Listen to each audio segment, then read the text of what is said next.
नमस्कार। कामाख्या माता, सब जानते हैं कामाख्या माता के बारे में। और मयूम के बारे में विषय में भी सबने सुना होगा।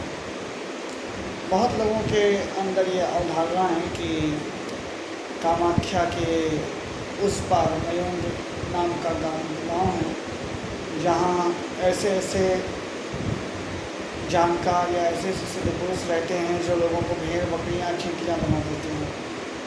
ठीक है।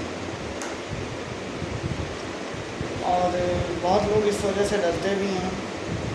देखो, कामाख्या में होता है बहुत कुछ सीक्रेटली, जैसा कि नरबली वहाँ आज भी चलती है, सीक्रेटली किसी को पता नहीं चलता। लेकिन देखो, वो एक अलग कॉन्सेप्ट हो गया। अब ये जो लोगों के अंदर अवधारणा है कि कामाख्या देवी के अंदर मतलब मयूंग में लोगों को भेड़ बकरियाँ ऐसे बना देते हैं, तो देखो ये जो हुआ करता था ना, ये आज से बहुत पहले हुआ करता था।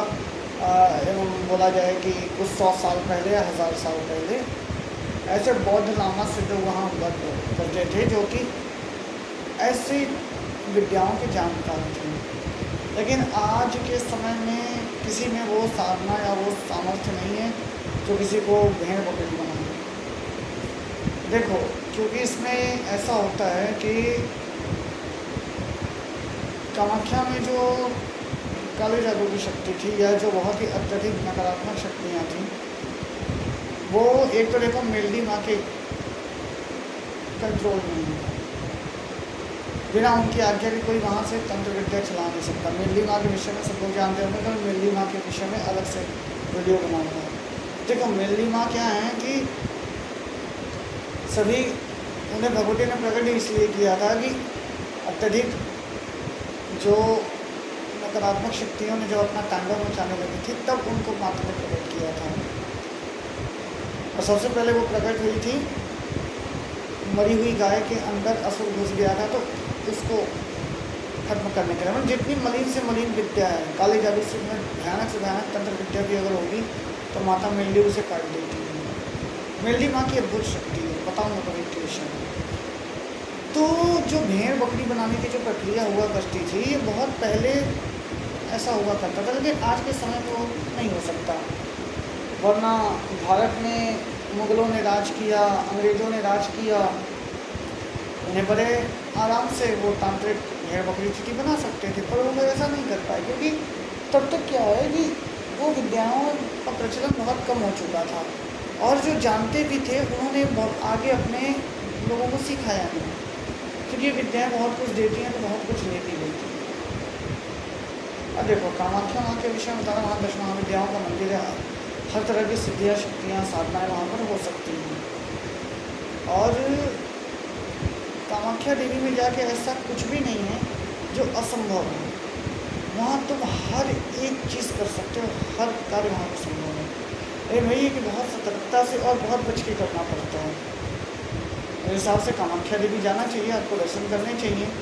उनका रक्त वस्त्र जो कि अत्यधिक दुर्लभ है मिलना, लोगों को ऐसे प्रसाद रूप में जो मिलता है एक्चुअली में ओरिजिनल में होता नहीं है। मेरे गले में है माता कामाख्या का ओरिजिनल लाल रक्त वस्त्र। मैंने कैसे पाया वो मैं जानता हूँ, वो सबके बस की बात नहीं है।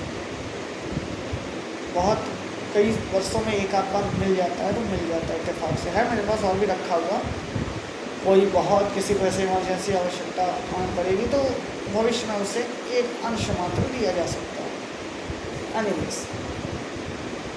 और जो दूसरी बात ये है कि कामाख्या देवी में अगर जाओ तो 10 महाविद्याओं के दर्शन करो। बिना 10 महाविद्याओं में एक को भी छोड़ के नहीं है। 10 महाविद्याओं में माता कामाख्या स्वयं है, षोडशी महाविद्या वही कामाख्या रूप में विराजमान है। बाकी जितने 9 महाविद्या बसती है, सबके दर्शन घूम घूम के, थोड़ा लंबा पड़ेगा लेकिन घूम घूम के सबके दर्शन तुम्हें करने चाहिए। और उमानंद भैरव बीच में एक आइलैंड है, उमानंद भैरव आइलैंड कहा जाता है, वहाँ उमानंद भैरव का मंदिर है, वहाँ जरूर जाना चाहिए दर्शन करने। देखो, जो उमानंद भैरव के दर्शन नहीं करता उसका दर्शन करना न करना एक बराबर है, मैं ये जानता हूँ। क्योंकि शक्ति के पास गया हो तो उनके भैरव के पास भी अवश्य जाना चाहिए।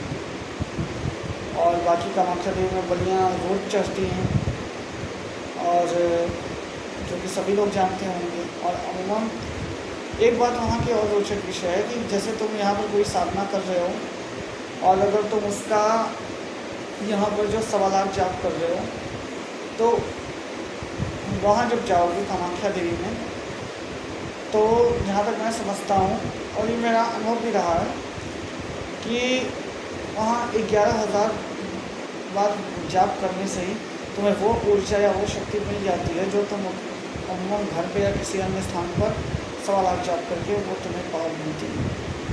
तो ऐसे बहुत से रोचक तथ्य हैं कामाख्या देवी के विषय में। कामाख्या लक्ष्मी भी है। कामाख्या लक्ष्मी जो सिद्ध कर लेता है उसे कभी धन की कमी नहीं होती। मैं बताऊँगा कामाख्या लक्ष्मी की साधना के विषय में कभी वीडियो बनाऊँगा, क्योंकि उनका विधान थोड़ा सा लंबा है, चूँकि सात्विक विधान है। आपसे विधान भी है पर वो तुम लोग के बस की बात नहीं है। तो मैं अपने वीडियो को एंड करता हूँ और सभी से ये अनुग्रह करूँगा कि ज़रूर आप लोग एक बार कामाख्या देवी जाएं और वहाँ जाकर अवश्य दर्शन करें, क्योंकि केवल मेरे आग्रह से नहीं, ये सभी वेदों पुराणों में और विशेषकर कालिका पुराण की ये बात है कि कामाख्या देवी का दर्शन एक बार तो जरूर करना चाहिए जीवन में। और भाई जो सौभाग्यशाली वो करते रहते हैं, और कामाख्या देवी का दर्शन करने से असंख्य लाभ मिलते हैं।